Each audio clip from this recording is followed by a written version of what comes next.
네, 유평 시간입니다. 유명한 사람의 글이나 평론을 소개하는데요. 오늘은 기사입니다.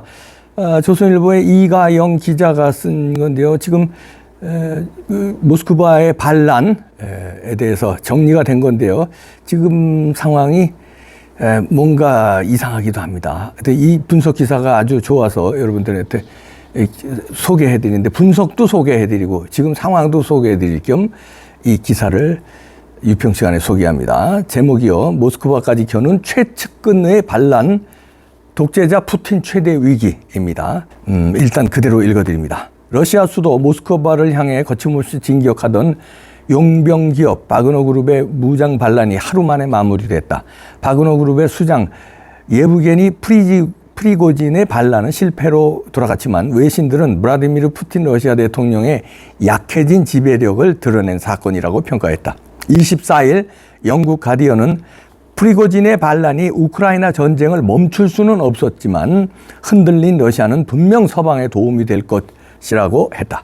매체는 푸틴 대통령이 프리고진을 비난하는 긴급 연설을 했던 건 이번 반란이 크렘린궁에 얼마나 위협이 됐는지를 보여준다고 분석했다. 푸틴 대통령은 이날 오전 10시쯤 긴급 TV 대국민 연설에서 우리는 등에 칼에 꽂히는 상황을 목격하고 있다. 반격에 직면했다며 프리고진에게 가혹한 대응이 있을 것이라고 경고했다. 가디언은 푸틴 대통령이 이 사태를 어떻게 처리할 것인지 구체적인 계획이 있었다면 이러한 연설을 하지는 않았을 것이라고 했다. 바그너 그룹은 푸틴 대통령에게 직접적으로 도전할 수 있을 만큼의 세력은 아니었다. 하지만 간접적으로 푸틴 대통령의 권력에 약점이 생겼다는 걸 보여줬다. 바그너 그룹은 러시아 남부 로스토프나도누의 군사령부를 접수한 후 하루 만에 800km를 진격해 모스크바 코앞까지 다다랐다. 만약 러시아군이나 정보기관 중 어느 부대라도 프리고진 편에 서기로 했다면 힘의 균형이 무너질 수도 있는 상황이었다. 이는 푸틴 대통령이 오랫동안 이야기해온 완전한 통제력과는 거리가 먼 일이었다. 가디언은 프리고진이 반란이 끝났더라도 러시아군 지휘관 사이의 혼란과 불확실성은 더욱 커질 것이라며 우크라이나는 이를 활용해야 한다고 했다. 그러면서 프리고진의 반란은 범죄자 무리를 이끄는 사이코패스와 크렘린궁에 앉아 러시아의 재산을 측근들에게 나눠주는 마피아 두목의 대결이었다며, 하지만 산만하고 약해진 러시아 상황은 모두에게 좋은 소식이라고 했다. 미국 정치 전문 매체 폴리티코 역시 프리고진의 반란이 무산되더라도 쿠데타가 일어날 수 있다는 사실 자체가 푸틴 대통령의 권력 장악에 대한 의구심을 불러일으킬 것이라고 봤다. 영국 국방부에 따르면 바그너 그룹은 적어도 2곳의 러시아군 주요 보안 시설을 점령하면서 별다른 어려움을 겪지 않았다. 폴리티코는 프리고진의 반란이 푸틴 대통령이 러시아 지도자로서 25년 동안 직면한 가장 큰 정치적 위기라는 것은 의심의 여지가 없다고 했다.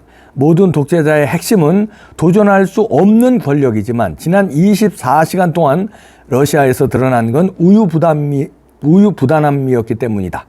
매체는 가장 큰 문제는 프리고진의 몰락이 푸틴 대통령의 퇴진을 위한 발판으로 연결될지 여부라고 했다. 미국 CNN은 푸틴 대통령은 그동안 유지해온 독재체제의 궁극적 장점인 완전한 통제력이 하룻밤 사이에 무너지는 것을 목격한 건 놀라운 일이 아닐 수 없다고 평가했다. 전문가들 역시 바그너 그룹의 무장 반란이 진압됐다 하더라도 푸틴 대통령의 지도력에는 타격을 입었다고 봤다. 러시아 군사 전문가 마크 갈레오티는 뉴욕타임스에 이 일이 어떻게 진행되든 푸틴 대통령의 신뢰성과 정당성을 훼손하게 될 것이라고 했다. 군사 분야 싱크탱크 전략기술분석센터의 루슬람 푸코프 소장은 월스트리트저널에 장기전이 러시아에 도움이 될 것이라는 푸틴 대통령과 일부 엘리트의 희망은 위험한 착각이라며 우크라이나 전쟁의 장기화는 러시아에 엄청난 정치적 위험을 가한다고 경고했다. 프리고진은 23일 세르게이 쇼이구 러시아 국방장관을 공개 비난했고 그를 응징할 것이라고 했다. 러시아 당국은 프리고진에게 무장 반란 혐의를 적용하는 한편 체포 명령을 내렸다. 이에 반발한 바그너 그룹은 우크라이나에서 국경을 넘어 하루 만에 1000km 거리에 달하는 모스크바로 빠르게 진격했다. 긴장감이 고조되던 순간 알렉산드로 루카센코 벨라루스 대통령이 바그너 그룹과 협상을 통해 병력 이동을 중단하기로 했다는 소식이 전해졌다. 프리고진 역시 유혈 사태를 피하기 위해 모스크바로 향하던 병력의 철수를 지시했다고 밝혔다. 크렘린궁은 프리고진에 대한 형사 입건이 취소될 것이며 그는 벨라루스로 떠날 것이라고 했다. 바그너 그룹 병사들도 기소하지 않기로 했다. 23일 시작된 프리고진의 무장 반란은 24일 밤늦게 그가 점령했던 로스토프나도누 군사사령부를 떠나면서 끝을 맺었다. 이렇게 이가영 기자의 분석사 잘 정리했는데요. 액면으로는 하루의 쿠데타였지만 쿠데타를 이게 제압한 게 아니거든요. 예를 들어서 러시아가 프리고진을 난 혐의로 체포해서 감옥에 넣으면서 완벽 제압을 했으면 하루 만에 그래도 리더십은 흔들립니다. 쿠데타가 일어났다는 자체가 흔들리는데 이건 제압한 게 아니라 벨라루스 루카첸코 대통령이 협상을 해서 중재를 해서 양쪽을 중재했다는 거 아닙니까? 그 중재 내용은 지금까지는 잘 알려지지 않았지만 이제 뭐 언젠가는 조만간 알려지겠죠. 뭐 프리고진 뻔한 내용 아니에요? 프리고진한테 가서 맞짱을 붙으면 결국 네가 진다. 네가 지면 결국 넌 사형이고 네 부하들도 많이 다친다. 그리고 러시아도 치명상을 입게 되는데 이건 백해무익한 일이다. 네가 여기서 멈추면 내가 푸틴하고 얘기를 했는데 넌 너 재산 다 보장받고 벨라루스로 떠나고 벨라루스 루카첸코 대통령이 내가 뒤에서 널 다 봐줄 테니까 벨라루스에 와서 너 막대한 재산 가지고 떵떵거리며 살아라. 이렇게 했고 푸틴한테는 또 그랬을 거 아니에요? 지금 프리고진 이거 심상치 않다. 이거를 진압하려고 하면은 이거 전면전이 불가피한데 전면전을 하면은 당신의 리더십은 완전히 붕괴된다. 우크라이나하고 전쟁에서 치명상을 입게 돼서 나중에 우크라이나 전쟁을 치룰 수 없게 된다. 그럼 권좌에서 쫓겨날 수 있다.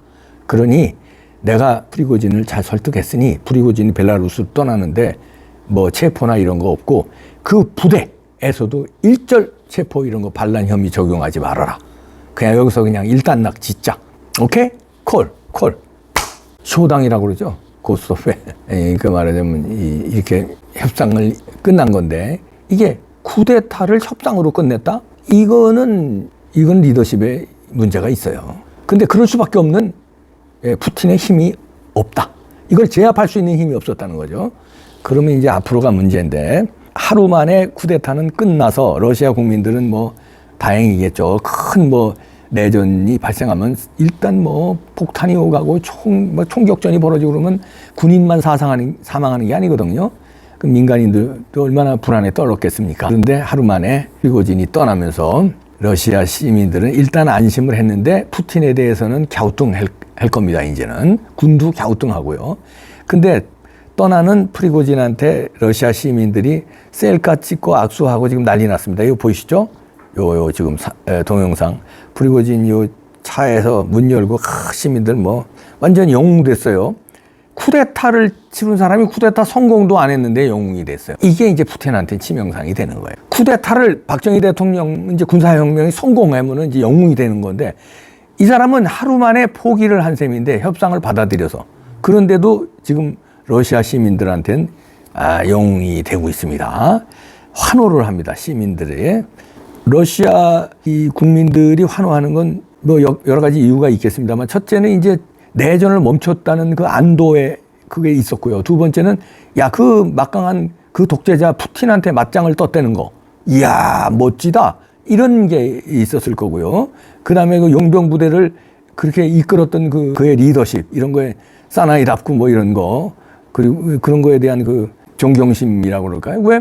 영화 조커에서 보면 조커는 범죄자거든요. 사람을 죽였는데도 그를 따르는 무리들이 그 범죄자한테 환호합니다. 그런 식의 아마 환호가 여러 가지가 겹쳤을 것이다 이렇게 보는데 자 그러면 이제 이건 이제 남의 나라 얘기인데 다음에 시간 있을 때 이 프리고진에 대해서 그 개인적인 거라든지 그 상황에 대해서 다음에 또 분석하는 시간을 갖도록 하고요.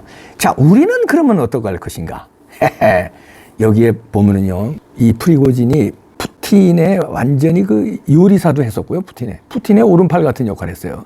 푸틴과의 그 권력 관계를 이용해서 프리고진이 돈도 엄청 벌었고 권력도 엄청 이 용병 그룹까지 이끌 정도가 됐으니까요. 재산이 엄청나답니다. 그런데 나중에는 이제 푸틴하고 의견이 안 맞아서 이제 쿠데타까지 일으켰는데 자, 이렇게 되는 겁니다. 자기의 그 수족 같은 사람이 배반하는 거거든요. 원래 박정희 대통령도 누구한테 총 맞았어요? 김재규 중앙정보부장, 오른팔 왼팔한테. 역사에는요 다 이렇게 내부 끈한테 무너지거든요. 자, 그렇다면 오늘날에 저는 이재명을 우리나라에서 보는데 개딸한테 나중에 무너질 수 있다. 개딸을 지휘하는 사람이 있을 거예요. 이 프리고진처럼 있을 겁니다. 그런데 이재명의 리더십에 지금은 이제 이재명의 그 돈, 그 권력, 그다음에 이재명의 그 따르는 이제 뭐 조직, 이거 이제 당대표니까 어쨌든. 그리고 그게 그자가 그냥 계속 입 다물고 오리발 내물고 거짓말하고 그러니까 탄로가 안 날 것이다 믿고 이제 따르는 그 개딸을 움직이고 종용하는 그런 그룹이 있을 건데, 그 사람들이 약간의 의견이 안 맞거나 뭔가 있으면 프리고진처럼 반란을 일으킬 수 있다.